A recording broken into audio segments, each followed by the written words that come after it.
Hey, hi, my name is Peyton Russell, and so I'm very excited to be talking about Octavia Butler's Parable of the Sower, but particularly about its concept of community and goodness, either through its characters, and we'll talk about the articles in a bit. So, okay, let's get started.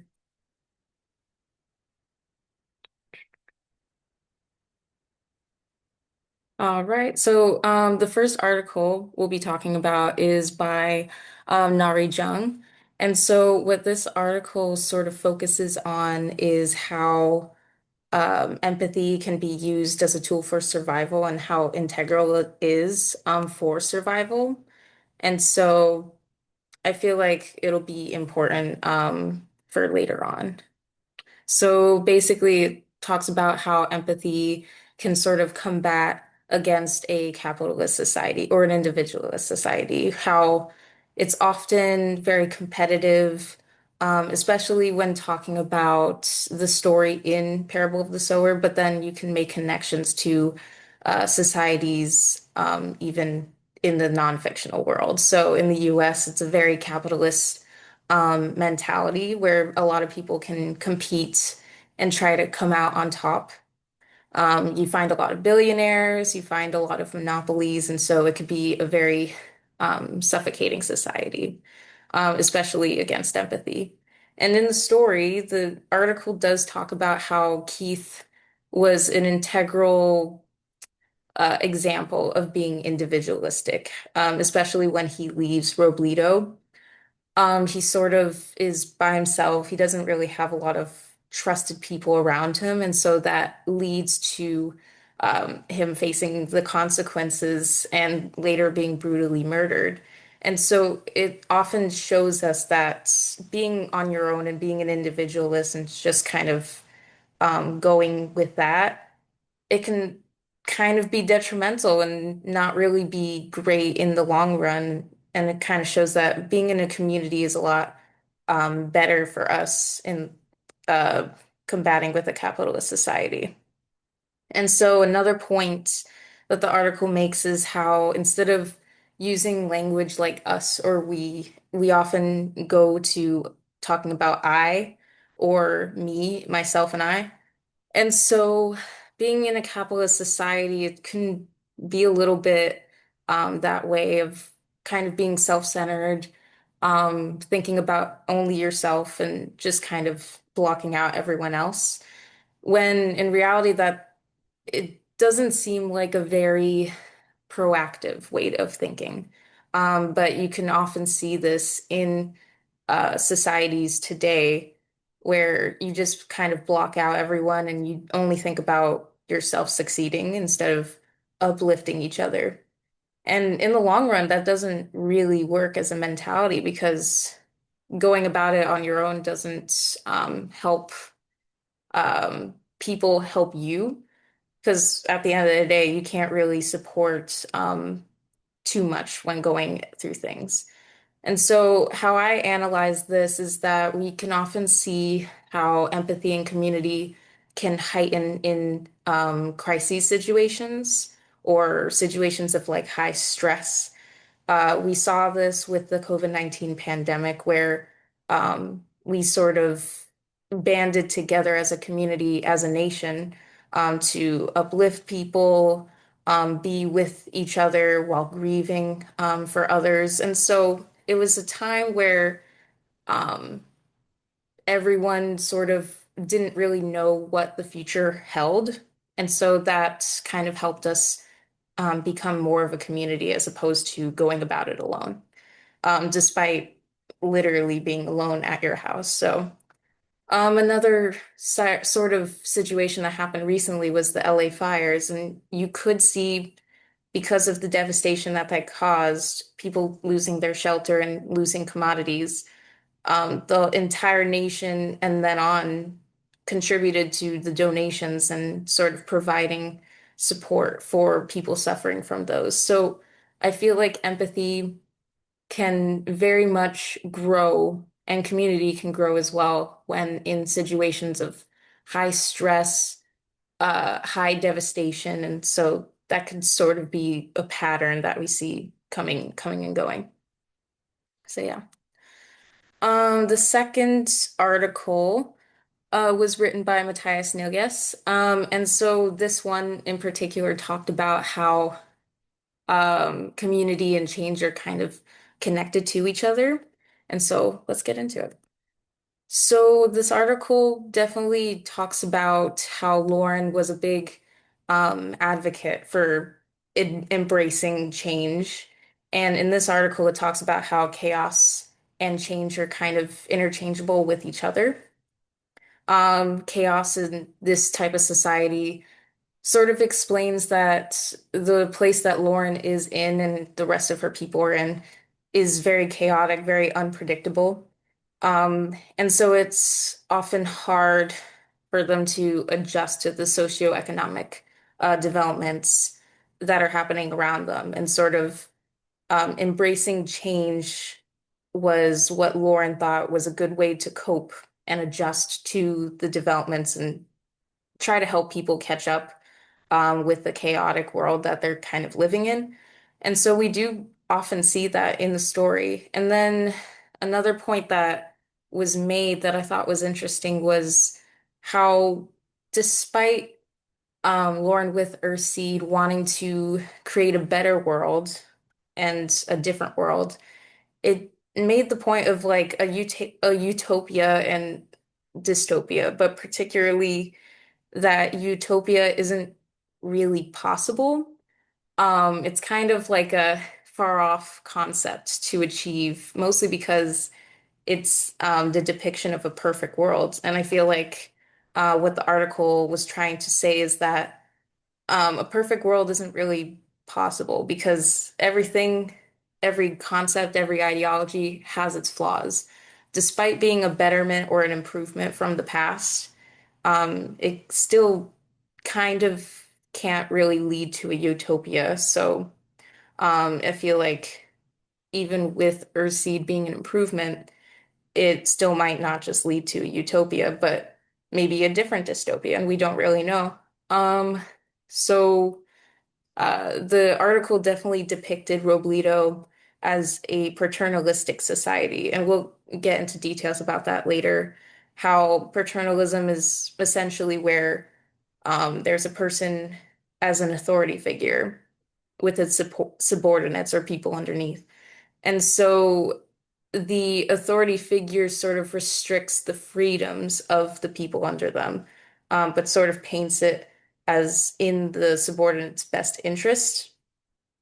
And we sort of see this often with the story in Parable of the Sower, just because, particularly the government with the state and the president involved, they're very paternalistic in how they offer like security to people, but in exchange for certain freedoms that they have. So you get one, but you have to sacrifice the other. And so that's very paternalistic in as a society. And with that, I sort of wanted to highlight what the article mentioned, how Lauren in the story, she does have her differences in trying to make a better society, but she also kind of shows a little similarities to the president in the story as well. How it's very good that she establishes Earthseed, embracing change, um, and sort of uplifting people. And it provides stability. It provides people like a safe haven to sort of hope for, as opposed to like sticking with the society that they have now. Whereas the president, he definitely alludes to the idea of the good old days, kind of giving people this false hope that they can achieve the good old days, and how good that was. But it's mostly just an illusion because he doesn't actually get anything done. But how these two sort of share a similarity is because they have some paternalism showing in their traits.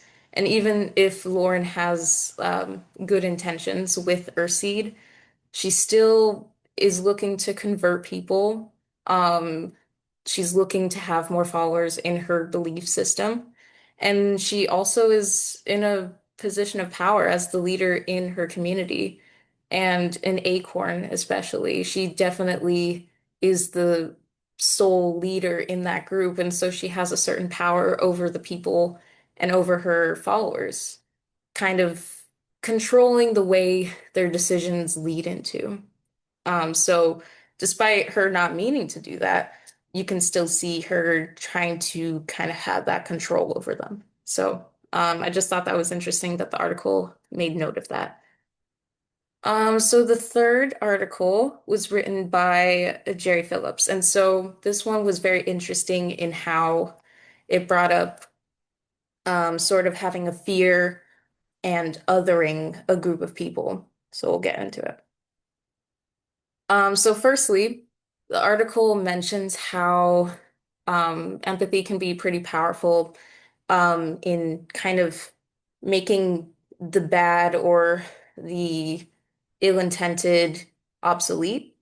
And so what that sort of means is that if everyone were to share empathy, or even have Lauren's hyper empathy and sort of express that in a society, maybe there wouldn't be anyone left to sort of steal, rape, or assault anyone or harm anyone.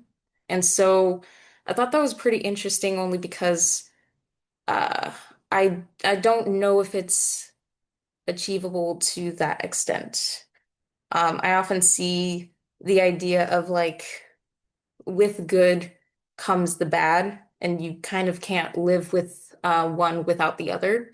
You have to have both kind of coexisting together.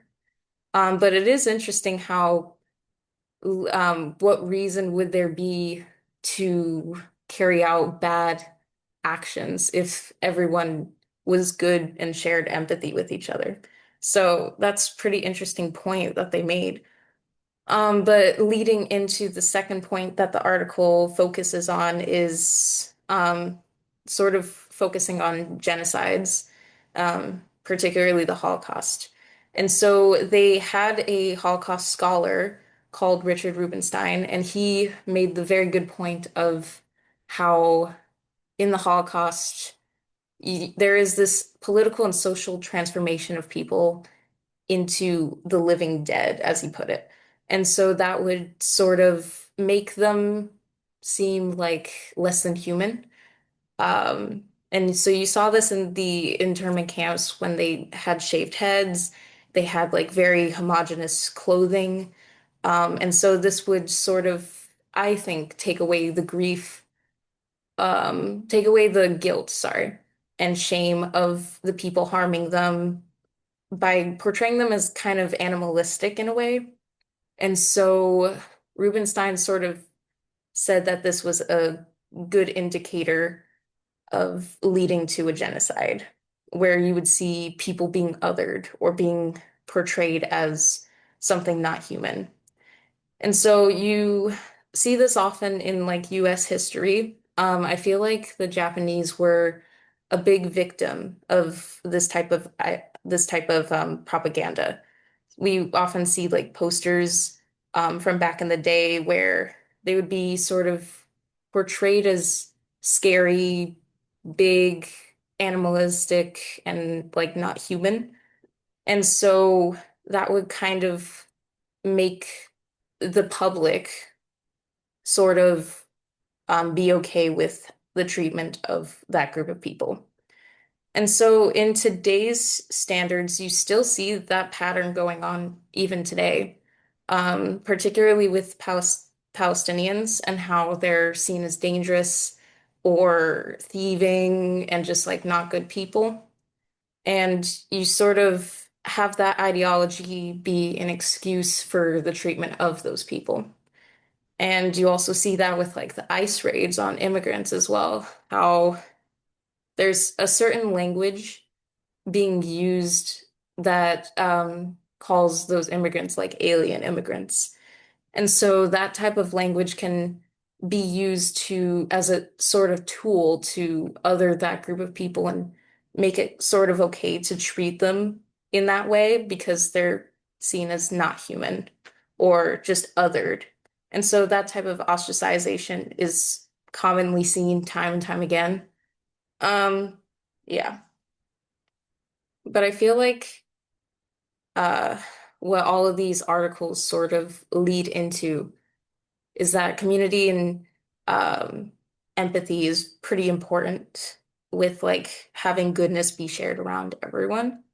And so the more individualistic you lead on with, probably the worse the society is gonna get into. And that community can be very important. And I wish it wasn't that we see empathy only in crisis situations or only prominent in crisis situations.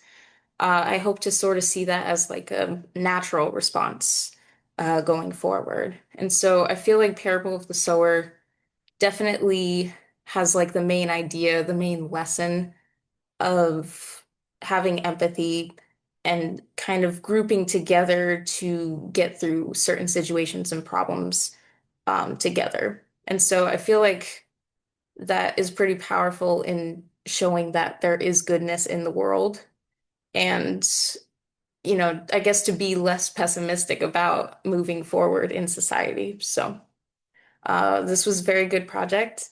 And now I can confidently say that this book got me more into sci-fi as a whole. So I want to thank you for that. All right.